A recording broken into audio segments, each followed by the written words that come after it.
From the curseofoakisland.com, this is Captain James Anderson, the pirate Oak Island owner. In 2009, the researcher Scott Clark drove to Wolfville, Nova Scotia, to meet a man named Bill Anderson, a direct descendant of an 18th-century sea captain whose chest had stayed in the family for more than 2 centuries. Inside the chest, alongside its original key, was a document of red wax and faded ink dated June 24, 1791. The Chester Lodge No. 9 secretary had written it to certify that Brother James Anderson stood as a regular master mason of the lodge, had conducted himself honorably during his stay there, and was recommended to fellow masons wherever he traveled next.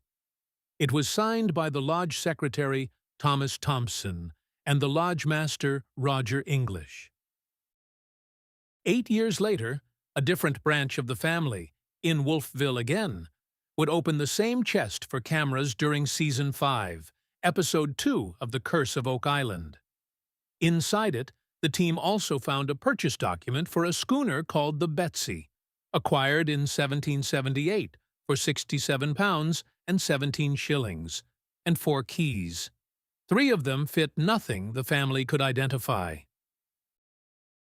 The man who carried that chest from Baltimore to Halifax, to Lot 26 of Oak Island, and from there to his death in the West Indies 1 year after the money pit was discovered, is among the most thoroughly documented figures associated with the island. The record names him in Maryland Council minutes, in a letter to a future President of the United States, in the columns of the Pennsylvania Gazette, in the petitions of the American Loyalist Claims series held by the British Public Records Office, and in the founding attendance ledger of Chester Lodge No. 9.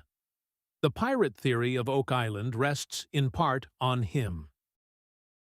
Fells Point, 1772 to 1777. James Anderson was born about 1748, and by 1772 was leasing lot number 22 on Thames Street in the Fells Point district of Baltimore, Maryland. He worked as a sea captain. He was respected enough among his neighbors that when John French of Fells Point wrote his will in October 1774, he named Anderson as a friend, left him a pair of cast-iron hand-irons, a looking-glass, a gilt-framed picture of the crucifixion, and silver teaspoons, and appointed him guardian of his daughter Eleanor. By the following year, Anderson had married Mary Brimmer, who would bear his children and outlive him. When the American Revolution broke out, Anderson sided early with the rebels. According to the Loyalist claims he later filed with the British government, he was among the first that opposed the association at the beginning of the rebellion, and took the patriot's oath in 1776. He was made a lieutenant on a galley and rose to a privateer command of his own. On the 18th of February, 1777, he auctioned a captured ship and its contents at his house on the Baltimore waterfront, the standard public sale by which privateers turned a prize into cash. To the rebel committees of the Chesapeake, he was, at that moment, a useful man. Defection to the British. In April 1778, he changed sides. Anderson's own statement in the Loyalist claims puts the date and place plainly. He joined His Majesty's forces at Philadelphia and received a permit from General William Howe to procure provisions for the British garrison there, which he did in a vessel of his own. The rebels confiscated his estate and, as he later wrote, every individual article he was possessed of. For the remainder of the war, he served the British Navy as pilot and privateer in Chesapeake Bay, mentioned by name in the Pennsylvania Gazette among the Loyalist privateers operating those waters. A witness deposition recorded in the 1781 Council of Maryland correspondence described him as wearing, on the breast of his shirt, a handsome Bristol stone Freemason brooch. Anderson, at this point, was already a Mason. He had received his entered apprentice degree in Maryland. The cost of changing sides was severe. He recorded that he was many times forced to leave his estate and family to fortune and screen himself in the woods. But he kept sailing. A letter to Thomas Jefferson. In late 1779, his luck ran out. Anderson was captured by Captains Yellett and Folger in one of the barges that had been harassing rebel shipping in the bay, and was taken to Richmond, where he was imprisoned. On the 31st of January, 1780, the Maryland Council wrote to the Governor of Virginia, the future third President of the United States, Thomas Jefferson.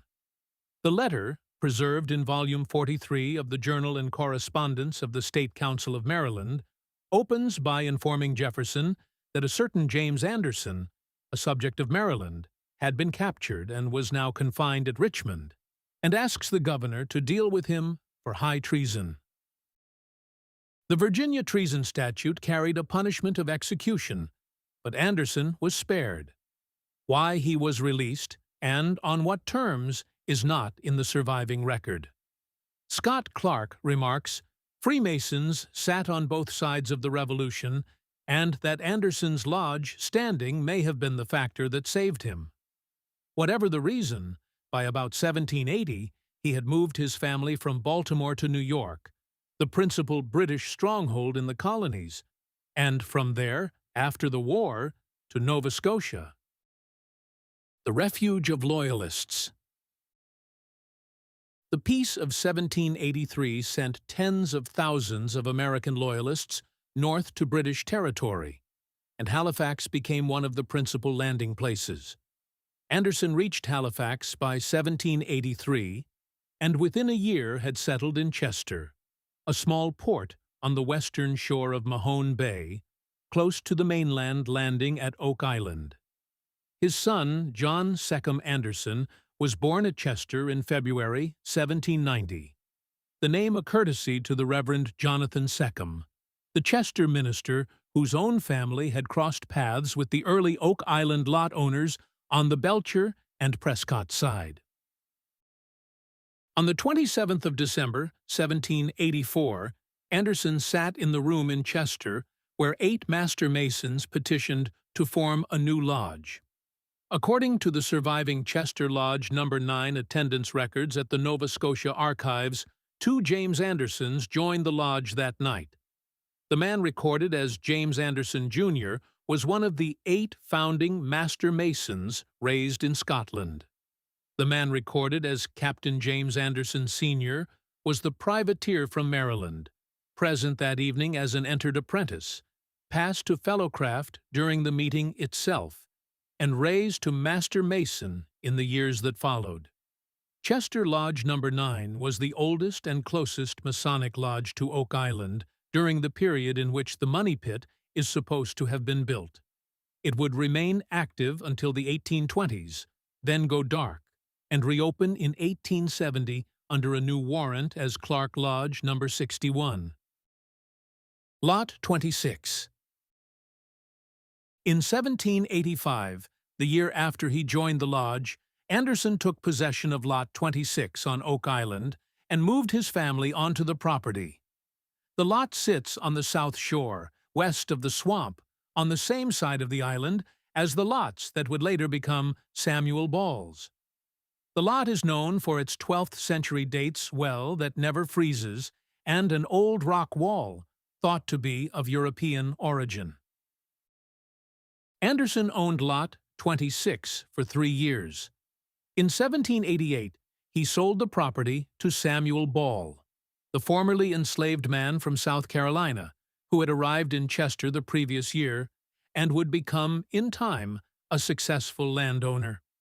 Of the men who acquired Oak Island lots before the Money Pit was discovered in 1795, Anderson is the only one the documentary record identifies as both a Mason and a working pirate, and the only such figure known to have lived on the island.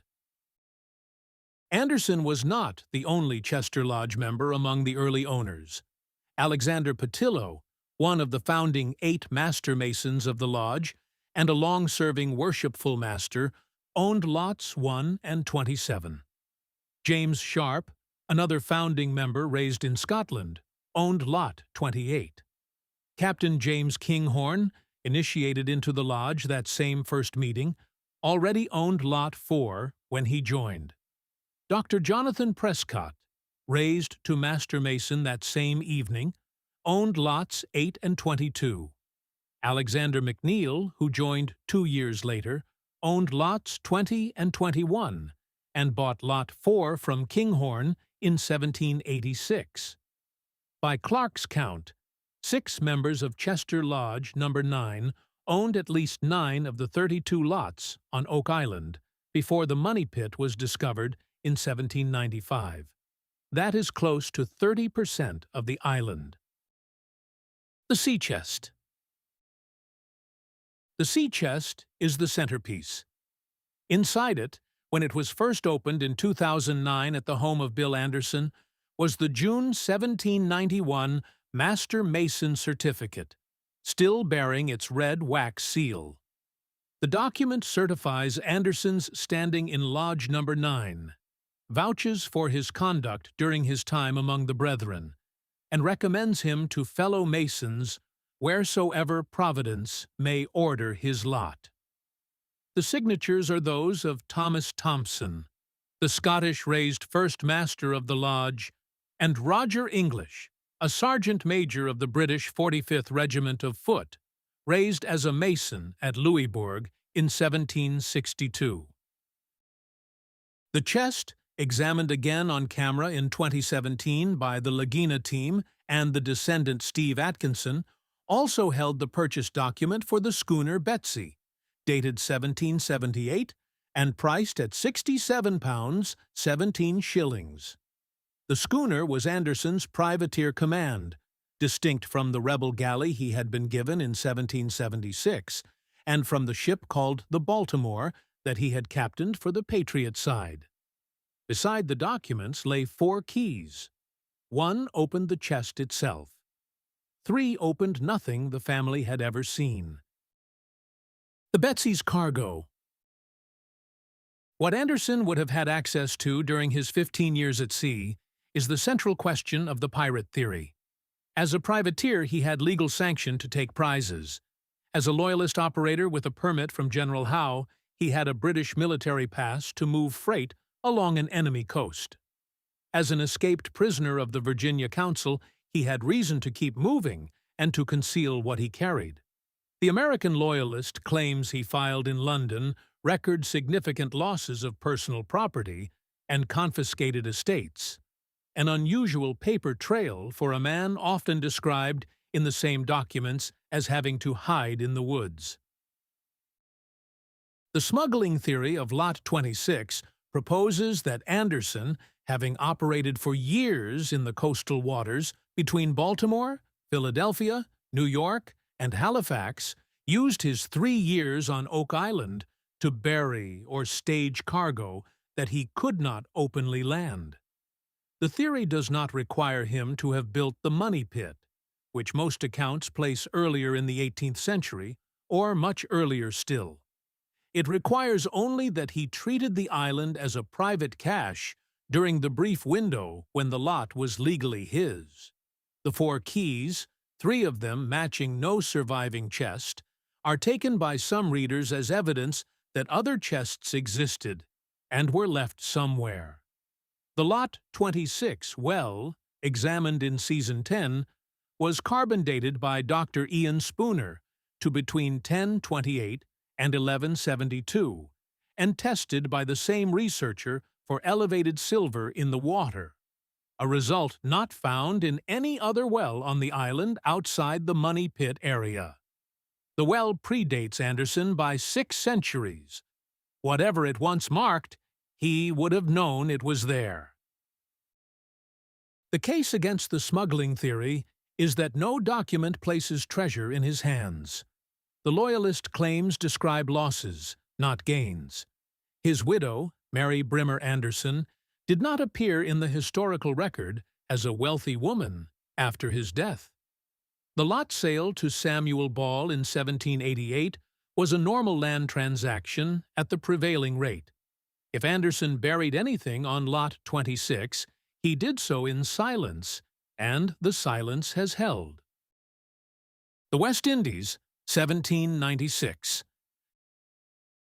James Anderson died in the West Indies in 1796, 1 year after the boys Daniel McGinnis, John Smith, and Anthony Vaughan reported finding the depression that would become the Money Pit. He was 48. What he was doing in the Caribbean at that age, 11 years after he had given up his Oak Island lot, the record does not say. He may have returned to active sea captaincy. He may have been trading. He may have been doing something quieter. His widow remarried in November 1797 to Josiah Marvin. The case for Anderson as an Oak Island actor is one of the strongest available, not because the documentary record places him at the Money Pit, but because the documentary record places him almost everywhere else. His name appears in a Maryland will, a Virginia treason letter, a Maryland council deposition describing a Masonic brooch on his shirt, a London Loyalist claims petition, a Nova Scotia lodge ledger, an Oak Island deed, and a sea chest still held by his descendants in Wolfville.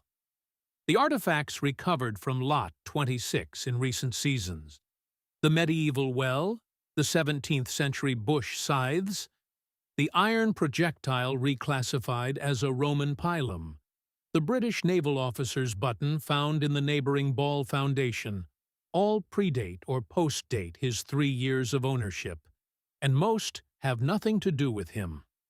What they do establish is that Lot 26 sat on ground that mattered to other people long before he arrived and after he was gone. The man can be proven. The mason can be proven. The lot can be proven. The chest can be opened. What cannot be proven, on the evidence available, is whether Captain James Anderson buried anything on Oak Island, or whether he simply lived there for a time on his way somewhere else. That was Captain James Anderson, the pirate Oak Island owner, written by Corian Mole. You can read the full article, with its sources, at thecurseofoakisland.com. Thank you for listening.